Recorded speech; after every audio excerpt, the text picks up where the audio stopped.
How to fix iPhone stuck on red battery screen, even when plugged in. So, first of all, you have to keep your phone connected to power for at least 30 minutes.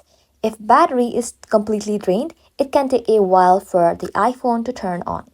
If nothing happens, you can check your charging cable, power adapter, and wall outlet. If possible, try another compatible charger and outlet. Next, change the charging port for visible dust or debris that could prevent the cable from connecting properly. If you're still stuck while the iPhone is plugged in, you can try a forced restart. You can quickly press the volume up button, then the down button, press and hold the power button until the Apple logo appears. If your phone still only shows the red battery screen after charging for about an hour, Apple recommends checking the charger setup again, and the battery or charging hardware may need a service. Thank you all for watching. If this video was helpful, consider subscribing to our channel and liking this video.